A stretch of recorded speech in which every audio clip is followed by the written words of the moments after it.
Welcome to Manhwa Toon Recap channel, your go-to spot for epic manhwa recaps. Join me as we dive into thrilling battles, unexpected twists, and unforgettable moments from the best manhwa out there. New stories every week, so subscribe and let's explore this amazing world together. Now let's go into the video. In a dark and dirty cell with traces, a blonde woman asks a question to the boy with short hair lying on the ground, trying to find out where certain people are. The injured young man doesn't respond, only takes a deep breath. Again, she repeats the question, pointing a long sword at him. The boy, with a black eye, has seemingly been there for a long time and just stares at the woman. She points the sword at him as he stares back at her. He remembers that the blonde is a direct descendant of the supreme swordsman. Then, he is surprised by the power she possesses. It is shown that the swordswoman defeated hundreds of demonic humans with just one strike and how fast she can be. The divine swordswoman, Isela, is responsible for killing the great celestial demon, the one who started the demonic Orthodox War. Once again, the swordswoman asks the boy. But this time she pulls him by the remnants of his clothing. The woman throws him against the wall, and angrily demands that he tell her where the other demonic humans went.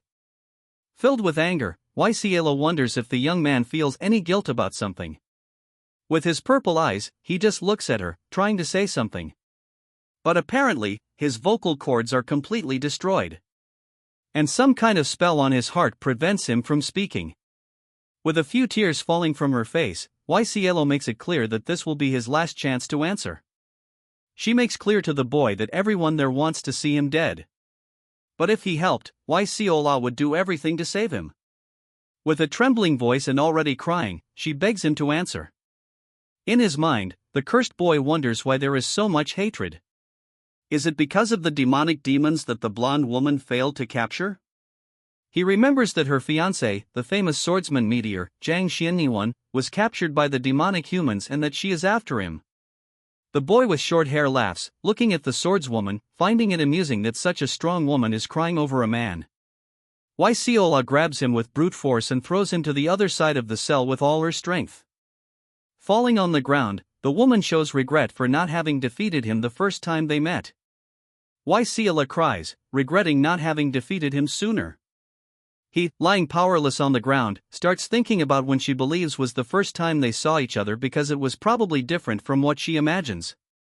A long time ago, in a bustling city, a boy, who is the purple-eyed boy, stands in front of a girl. Then, he wonders where things went wrong and remembers the blonde woman as a child offering him fruits, which he found disgusting. A demonic human in a devastated place, the boy remembers that one day he was a traitor and allied himself with the demonic humans in the past. And that this would be his karma. The swordswoman turns her back on the boy and leaves that place crying. But when she looks back, she sees him lying down, trying to do something. The young man places his finger on the ground. And the swordswoman screams, wanting to know what he is doing. The boy's heart starts pounding. His veins bulge with the force his heart exerts. Strawberry juice begins to flow endlessly from his mouth. And Isela just watches, not understanding what is happening. He starts to remember that he has a curse. He begins to use his finger and the liquid that had gushed out to write something. In his mind, an image of a shadowy woman appears, only signaling for him to be silent. And he remembers that if he breaks the conditions of the curse, his heart will explode, causing his death. This is the demonic art of the celestial demon. He must not betray the demonic cult. The boy begins to hear Isela desperately screaming his name as she tries to do something. He can barely hear the swordswoman asking why he is bleeding so much. She starts desperately begging him to stop writing. Meanwhile, the young man just imagines that he was manipulated and that none of it was his choice. And if she would believe his word. The boy finishes writing something on the ground while Isela looks terrified at what he wrote. He finishes writing and feels that his end is near. Then, he begins to writhe in pain as his heart beats violently.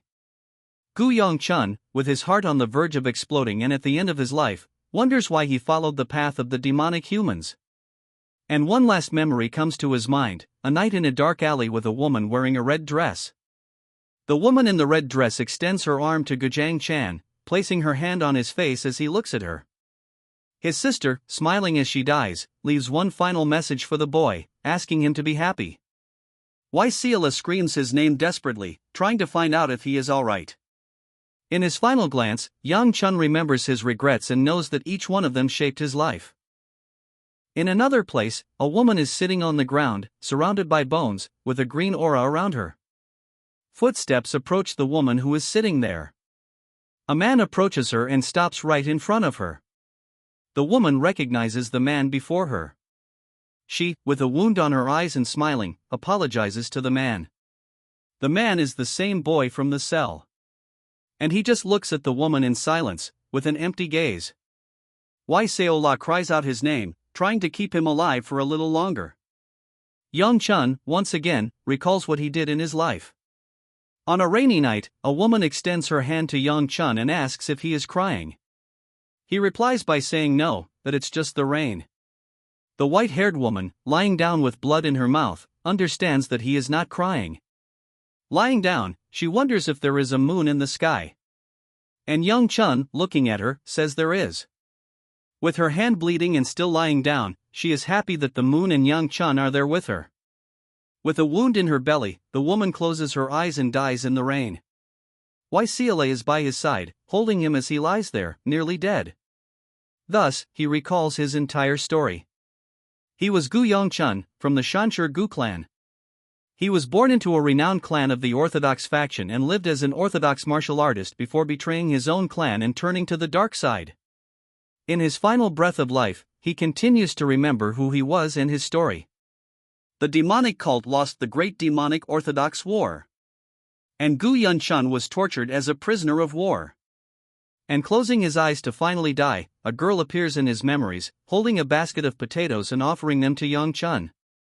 And he wonders why the girl was doing that. And he wonders what was happening. Yang Chun was sure he had died because of the curse. He knew his heart had exploded and that his last moment was with the great swordswoman holding him as he died. He places his hand on his chest and feels that his heart is beating normally. He runs his hand over his body and feels something different. Yang Chun looks around and realizes that everything is different, that he is smaller and clean, as if it were something from the past. He looks seriously at the girl he had known for a long time. The girl, standing there, watches him without understanding what is happening, offering a potato to Yang Chun. As he wonders what he said to the little girl, she holds the potato. He remembers that in the past, he slapped the girl's hand, and the potato fell from her hand. The girl, scared, doesn't understand why that boy did that to her. With the potato already on the ground, Yang Chun stomps on it with all his strength, and the girl in yellow is startled, not understanding why he is doing that. Yang Chun, filled with anger in the past, looks at the girl and asks what she was doing in his way, offering that potato. He now, in the present, wonders why he did that to that little girl. He stops and thinks that this was probably a dream of his regrets. Then, Yang Chun picks up the potato, and the girl feels embarrassed because she thought he didn't like potatoes.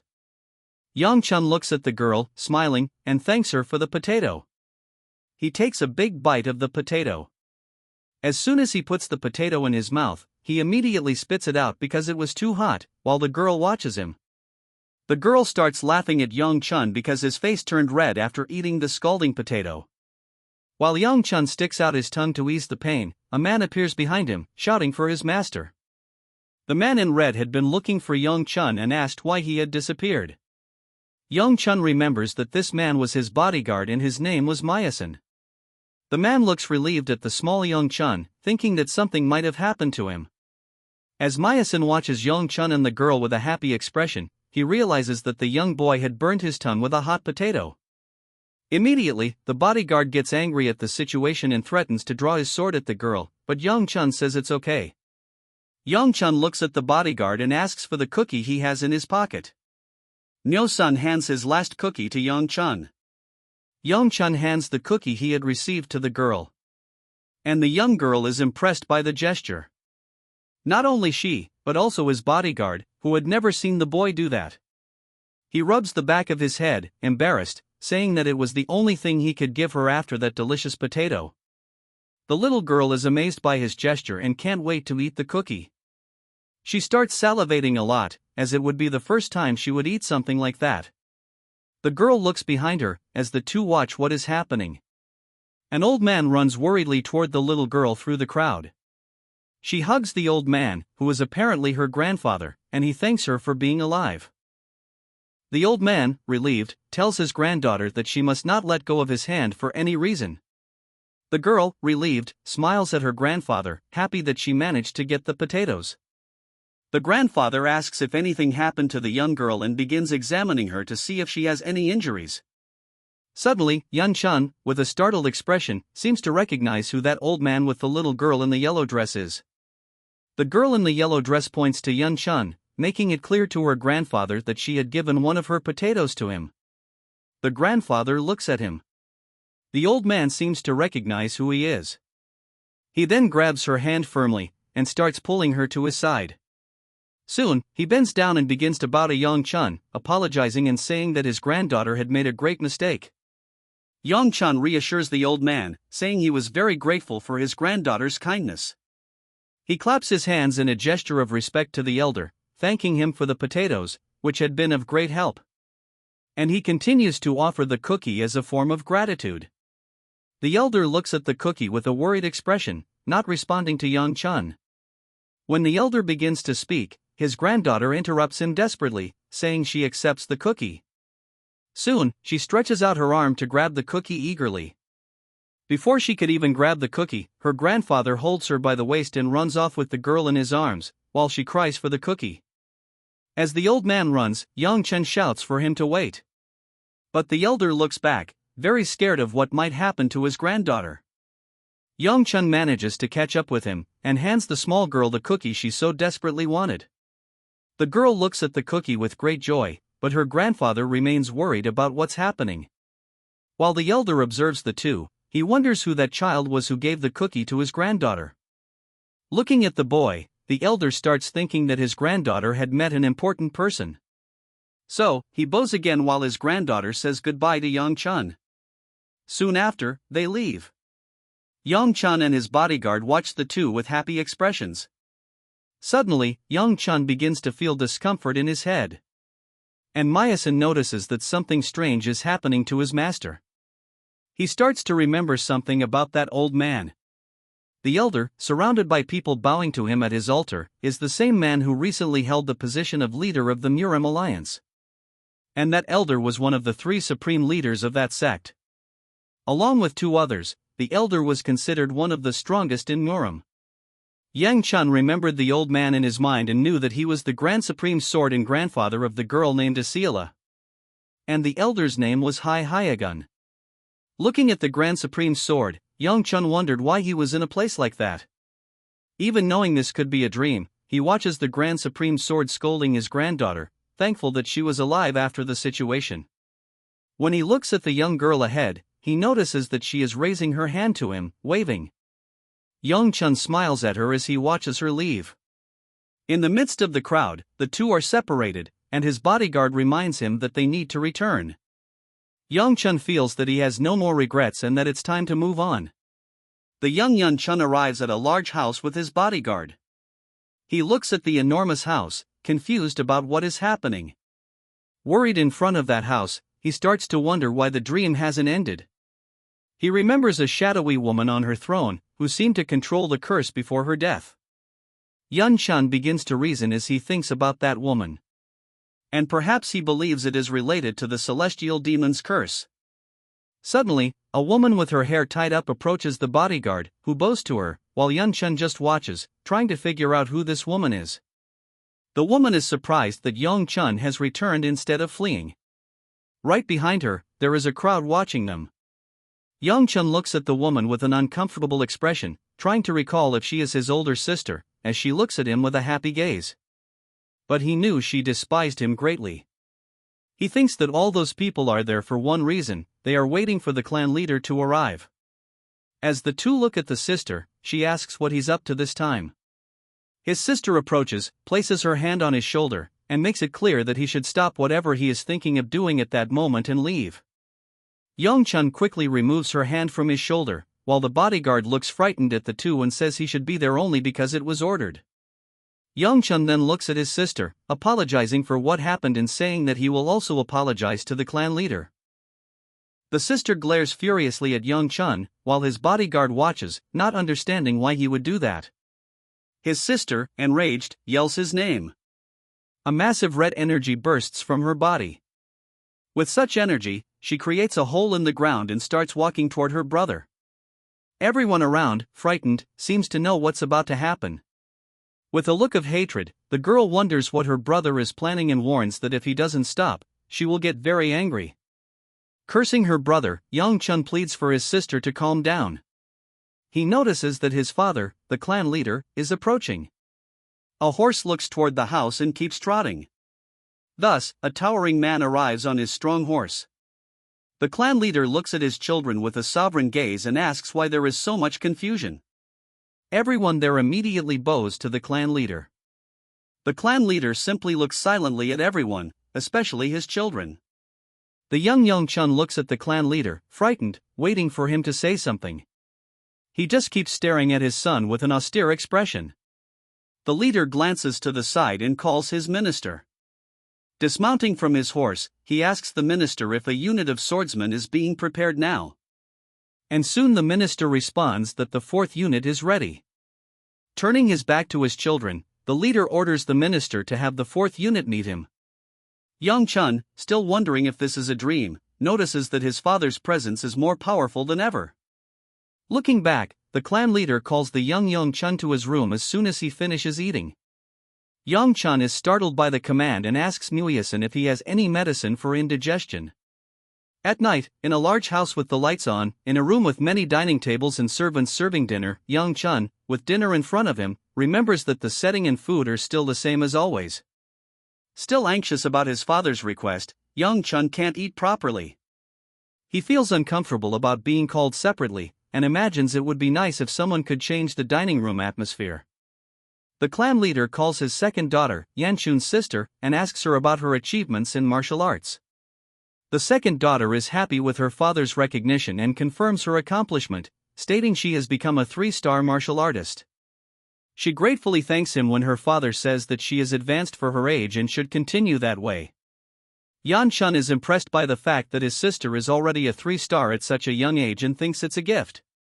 While the leader instructs her to sit and return to her meal. The young boy notices his sister smile and realizes how beautiful she looks when she smiles, but regrets thinking that as soon as she removes the smile from her face.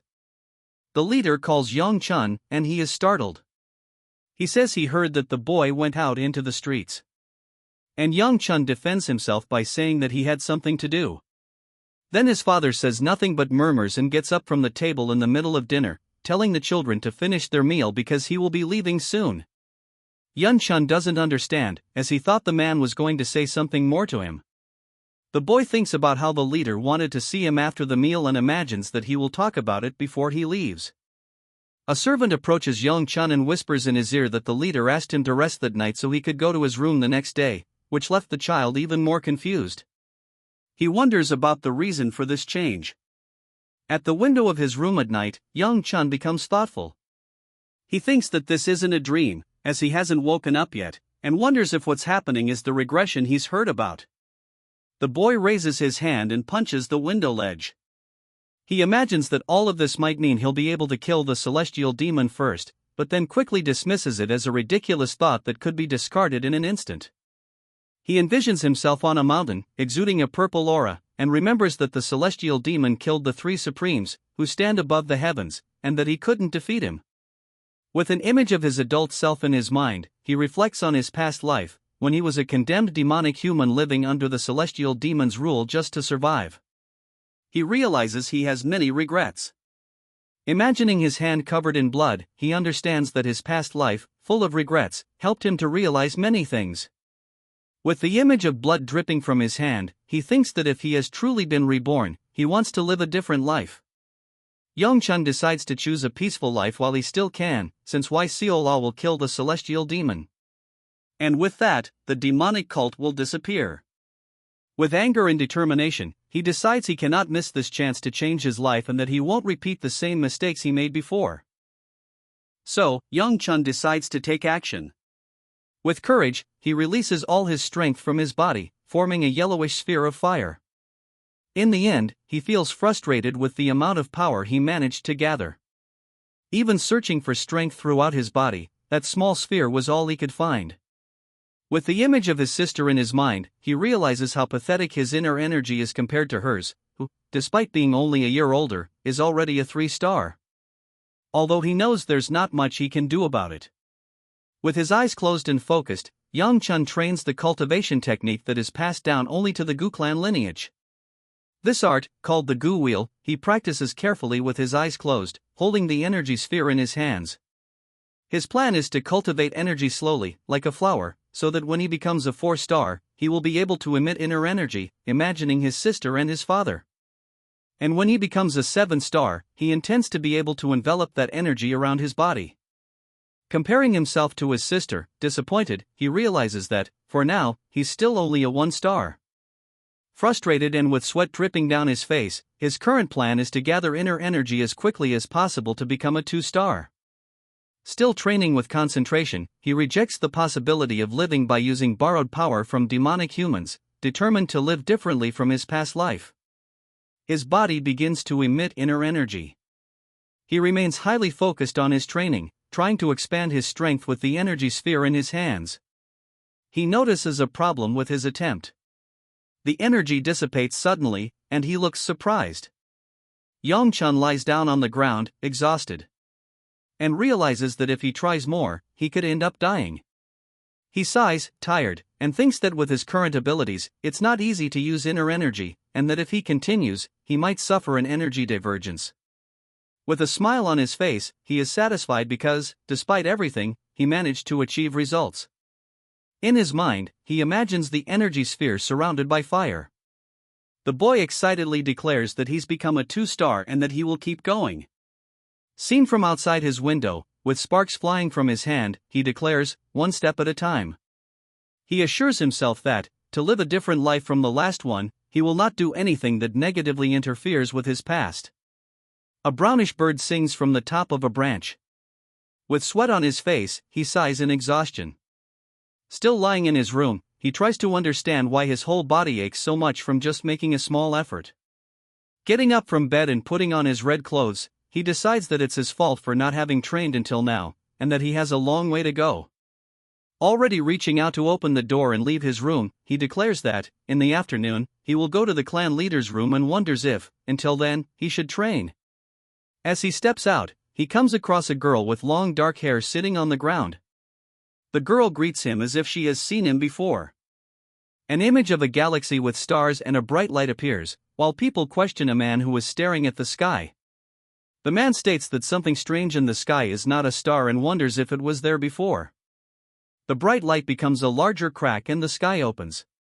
The man, terrified, utters a curse. A giant paw slams into the ground with force. From the sky, hundreds of different and bizarre monsters fall, destroying everything in their path and devouring humans. These monsters emerge from an empty space, also known as the portal to the demon realm.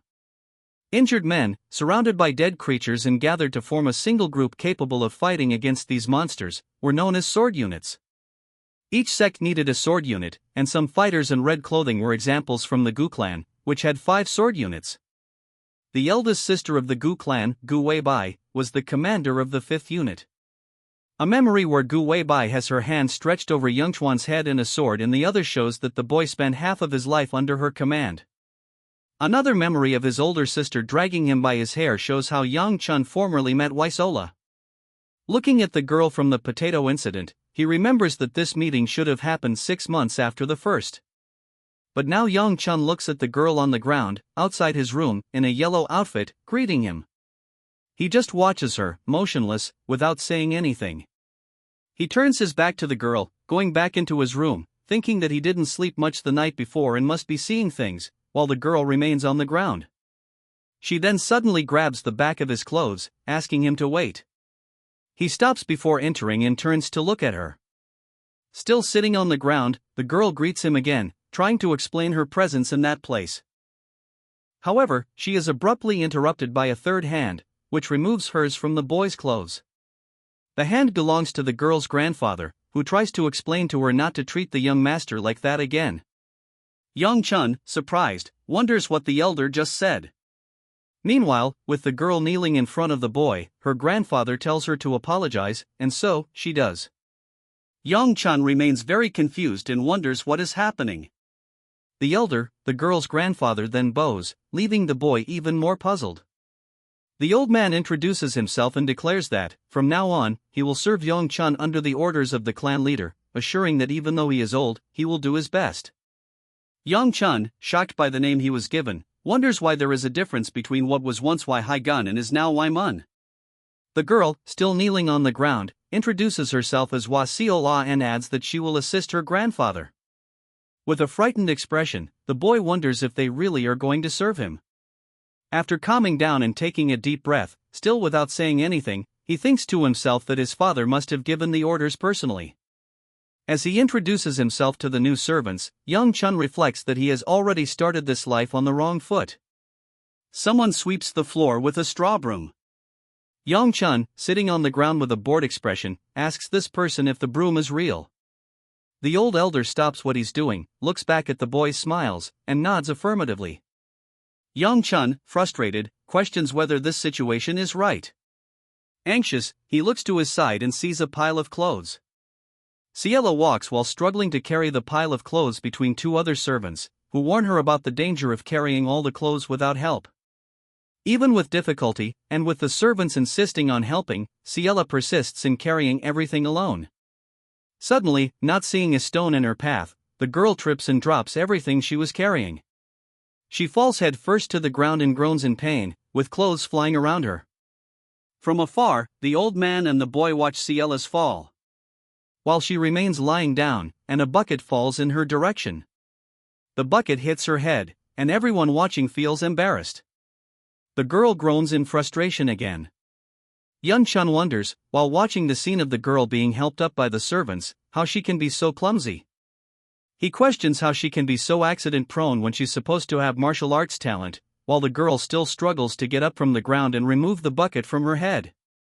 The boy stands up, complaining about something related to his head.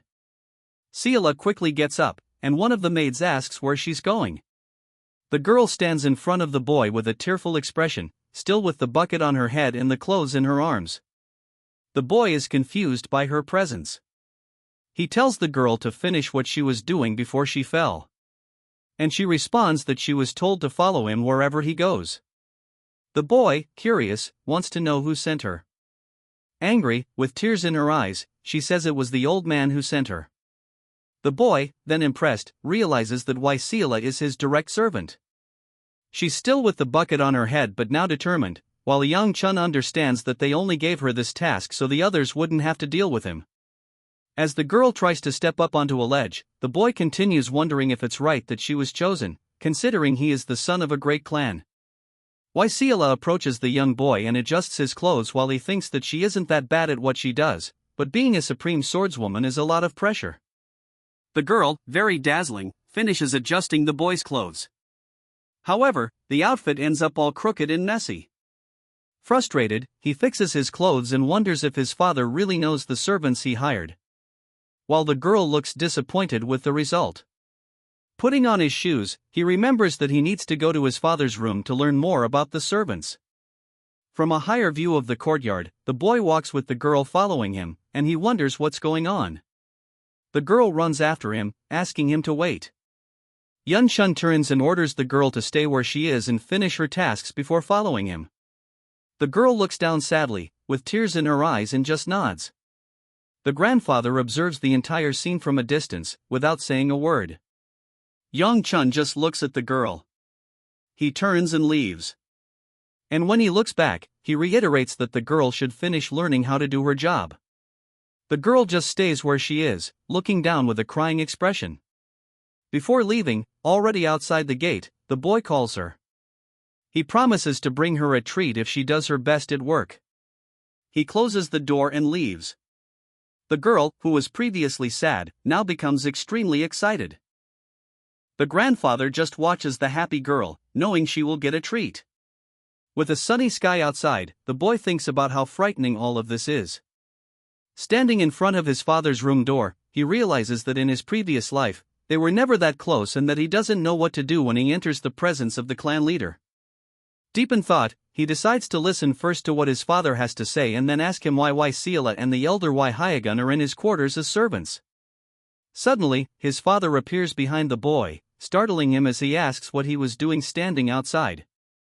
And the boy, scared, blurts out a curse. His father orders him to come inside. Sitting at a small table inside his father's room, the boy wonders if he really swore in front of the clan leader and thinks that he should have just died instead. The father asks his son if he has already met the new servants, and the boy excitedly replies that he has. The man remains curious, wanting to know what his son thought of them. And the boy agrees that the servants were arranged well, but says he has a question. The man, patiently and with his eyes closed, drinks from the cup on the table without saying anything. Before the son can continue to ask about his doubt, the father interrupts and tells him not to ask yet, as he will know when the time comes, and the boy, surprised, just agrees. With a worried expression, the son doesn't say anything else. Thoughtful, the boy realizes that even though his father knows everything, he still hired those people as servants, and wonders if it's some kind of deal with the old man, Hyagun. The father advises his son not to worry about such trivial things and instead prepare for the unified dragon assembly the next day. Quietly, the boy thinks to himself about what that event could be, as he doesn't remember. Suddenly, alarmed, the boy becomes alert, and asks himself again if it's really what he thinks it is. Outside, the boy looks at someone and asks that person to cut his throat. His bodyguard, Nguyeson, looks at him nervously and simply responds with his name. Several servants pass through the courtyard around the two while talking about how much Yongchun hates going to the Unified Dragon Assembly. The Unified Dragon Assembly is an event where new members of the sword unit are chosen, and it is held every 2 years. Some sword units parade through the crowd at the event, which is for the benefit of the sword unit that works to close the gates to the demon realm. With landscapes of nature, flowers, and a sunny sky in the background, the units risk their lives for the Gu clan and the people of Shangshur. It is an obligation that those of the direct lineage of the Gu clan must attend this event. Yongchun remains still outside, asking his bodyguard to cut his throat so he doesn't have to attend this event. Still with a nervous expression, Myasin questions whether the clan leader wouldn't kill Yongchun. Patiently, Myasin mentions that Elderly will be at the event, and that he threatened Yongchun in case he ran away again. The boy is surprised to hear that the elder will be there. Now nervous and anxious, he wonders to himself, thinking he had been wondering who it could be. With the image of the elder grabbing the top of his head and scolding him in his mind, he remembers that among the elders, Elderly was particularly unpleasant. Elderly always believed that Yongchun should have better posture because he was the only son of the family. And that meant he had become responsible for the honor and prestige of the clan. With another image of the man grabbing his head when he was a child, he continues his thoughts. Realizing he should be very grateful to the elder. But despite being very busy, the elder always took the time to teach lessons when he could. And all his scoldings made the boy avoid the man as much as possible. Even though his father had never been as attentive to Yongchun as the elder, the boy thought about how he had still become a failure despite those lessons. Myasin thinks the boy is talking to him, but the boy explains that he was just talking to himself. The boy wants to know when they will leave, and the bodyguard replies that it will be as soon as everyone is ready. With the servants in the background praising Ciela, and the two observing the scene, the boy asks if that's all. The boy wants to know if Manhwa, one of the maids, is ready. But she apologizes, saying she was taking care of Ciela. Looking concerned, Yongchun wants to know if the girl got into trouble again. Ciela steps out from behind the maids and walks forward. The girl stands among the maids with an uncertain expression, but dressed neatly in a beige outfit. Yongchun shows a look of surprise. And then, shortly after, a look of embarrassment and admiration for the girl. The girl, still embarrassed, with flushed cheeks and big brown eyes, remains silent. She walks toward the boy calling him, "Young master," while he is startled by her sudden approach. She happily comments to the boy that everyone praised her beauty. Yongchun, embarrassed, just tries to brush it off, even though he thinks to himself that she is indeed very pretty. The girl, still blushing, tucks her hair behind her ear and asks the young master if he also thinks she's pretty. Young Chun, extremely nervous, with steam practically coming out of his ears and his skin completely red, changes the subject and calls everyone to leave. The girl repeats the question about her beauty, and nervously, the boy shouts again for everyone to go, leaving the girl disappointed. Wheels spinning fast. Ciela, with half her body out of the carriage, with a joyful expression, exclaims how fun and fast it is. Hanhwa, sitting, looks at Ciela and, curious, asks if it's her first time riding in a carriage, to which the girl replies that she thought horses were meant for eating, not running. Yun Chun, with his head out of the carriage, asks Nia Yeasan where the assembly is taking place. And the bodyguard outside the carriage replies that it's in a commercial district. Nuosan advises Young Chun to sleep, since the trip will take 4 hours. And Young Chun thinks that's a good idea, as he didn't sleep well the previous night due to training. As he thinks about his lack of sleep, his thoughts are interrupted by Ciela's shouts defending the taste of horse meat. Young Chun then turns, extremely angry. As Ciela continues to shout, trying to describe the taste of horse meat, Young Chun, super irritated, stuffs food into her mouth and orders her to eat and be quiet. The girl then takes the food and eats silently. Young Chun lies down to sleep, while Hanhwa, sitting, watches Ciela eat the food like a little piglet. With one eye half open, the young master lying down thinks about finally getting some sleep in the silence of the carriage. Black screen.